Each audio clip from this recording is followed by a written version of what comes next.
Well, the dog days of summer are certainly here. It was 80 degrees this morning when I walked out. There was condensation on the windows from running the air conditioner overnight. And while the temperatures have heated up, so's the smallmouth fishing here on Mille Lacs. They're going on mid-lake reefs and they're going on shallow rock piles. And I'm going to show you how to catch them this week on the water.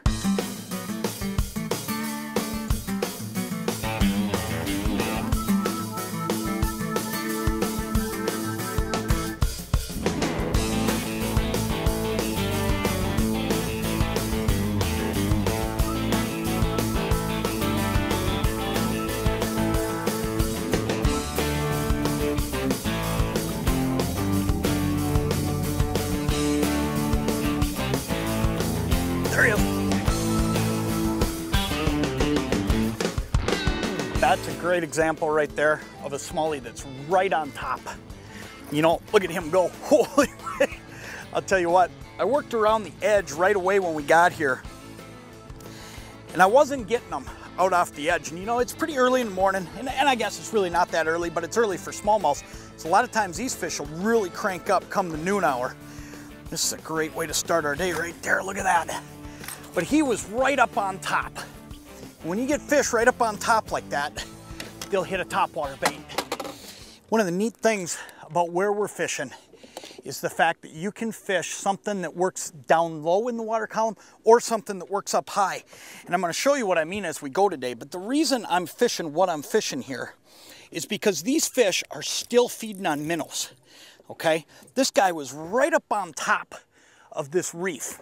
And he was just running around feeding on minnows. So I ran a topwater bait because I know he's up. But locations you want to look at this week are real simple.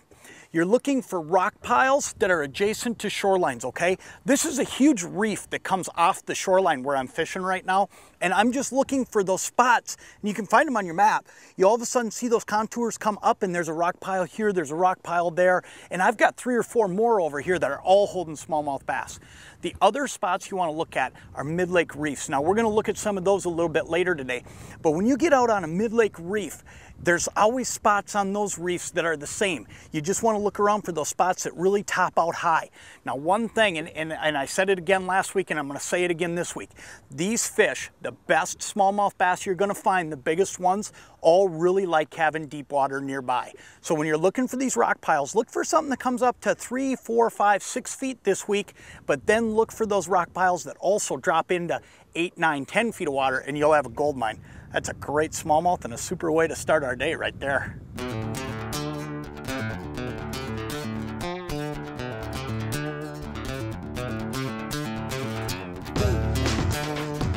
There he is.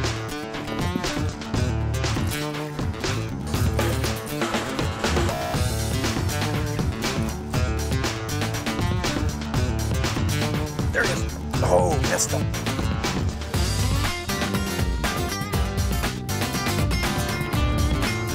Got him that time. I'll bet you that's the same fish, and boy, this guy is a cannon. I mean, he came roaring up. I missed this fish, and he came roaring up, smacked it again, and that time I got him. Boy, when he grabbed it, he headed the other direction. He headed right straight back toward the top of that pile. Ooh, look at this smallie. This thing's a monster. You know, what's really cool is there's a couple of presentations that are working right now. And one of them is what I'm doing this morning, and that's using topwaters. And the reason they're still biting topwaters is these fish, he's not quite as big as I thought, but he's a dandy. These fish are still chasing minnows. And you know, as long as they're chasing minnows, it means they're up a little bit in the water column. That's a great smallmouth right there. But when they're chasing minnows, they're up and they're running around, so you can get them on topwaters. The other thing you can get them on too is a 4-inch yum dinger, and here's why I say that. That yum dinger floats down so slow, and I'm actually going to fish that as the day wears on because there'll come a point where they won't hit these topwaters anymore, and I'll be forced to make a change, and that's when I'll switch to that. But what'll happen is I pop this popper along the top and it just splashes and gets him going thinking it's a wounded minnow. He comes up and nails it. Now all week you're going to see this hold up, but we're headed towards something, and you can see a lot of times you'll see smallmouth have a mark up here. He doesn't have one yet. What that tells me is he is still chasing minnows, but pretty quick he's going to end up with a big mark up here, and that's usually from digging down in the rocks. what's going to happen soon is the crayfish are going to molt, okay?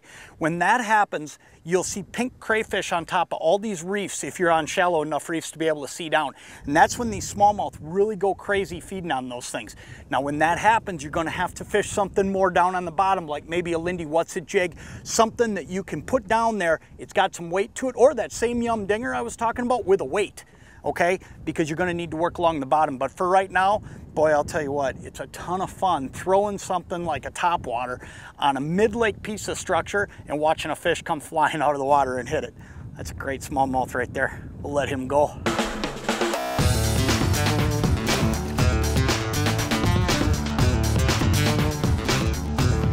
Look at that.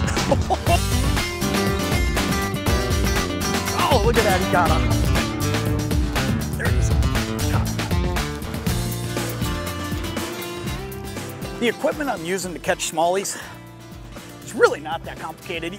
You don't have to go out and buy specialized equipment for these fish. You probably have it in your rod locker right now. I'm using a rod that I actually use for Lindy rigging for walleyes.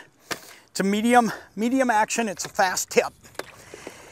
And it, you know, it works just fine. And I've told you before that I'm just not as comfortable with a casting setup and a bait caster as I am a spinning reel. So I'm just using a simple spinning reel. I tighten that drag down a little bit, and then I use a super line.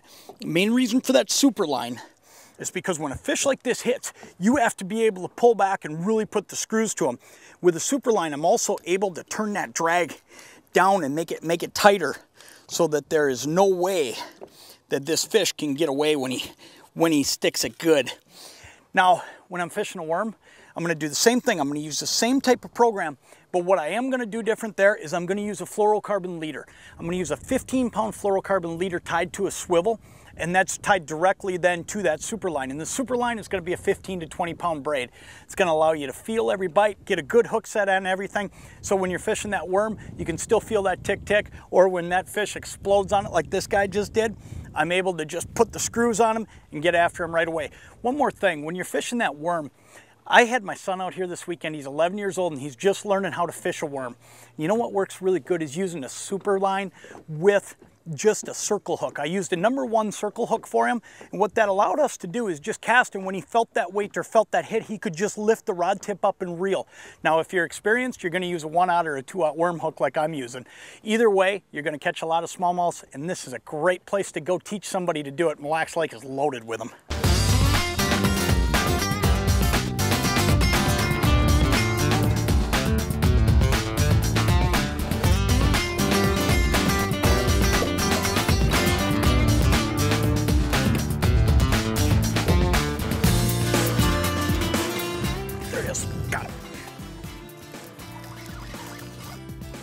Look at that, there's another one with him.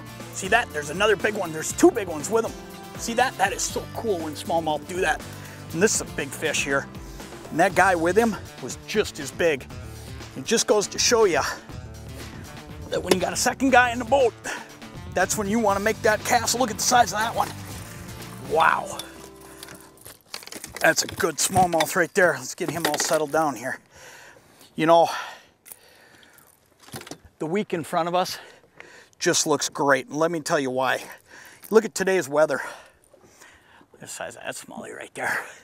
You look at today's weather, you're gonna get a dose of this for the next week. Every morning, it looks like you're gonna have calm seas. The winds look like they're gonna stay down. We don't have any major fronts. Now you gotta remember, we're gonna have some storms roll through here. There's just nothing you can do about that. You're gonna get some with this heat. And they're calling for isolated thunderstorms all week. Now, if you get any of those, it's real simple. Just fish off the edge of these rock piles. But if you get stable mornings like we got today, go up on top, throw that top water right up on top like I'm doing, and you're gonna get these fish to attack. If you gotta slide off the edges to get those fish, just go out there and work that yum dinger and work it back real slow, okay? Cast to the top and then work it back. You don't have to get down to the bottom. You just got to be a few feet under the surface.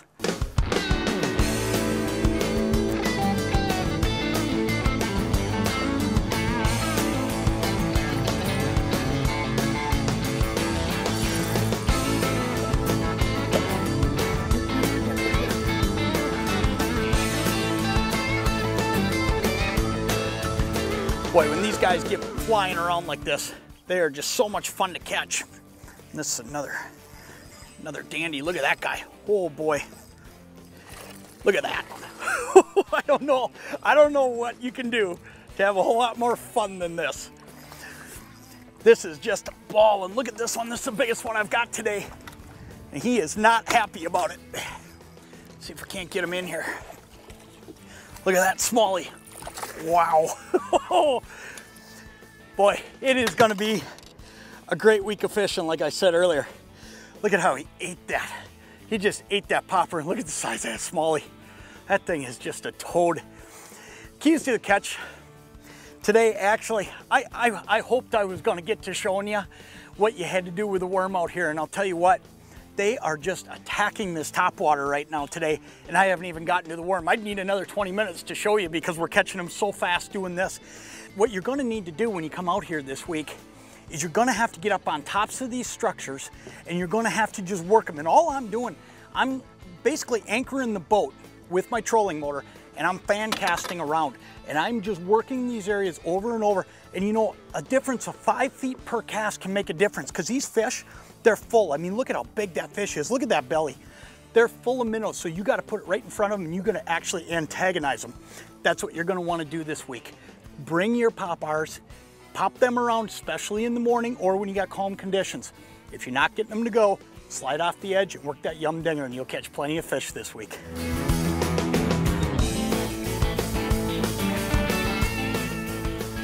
For more current and up-to-date information, check back next week. I'm John Thielen. We'll catch you on the water.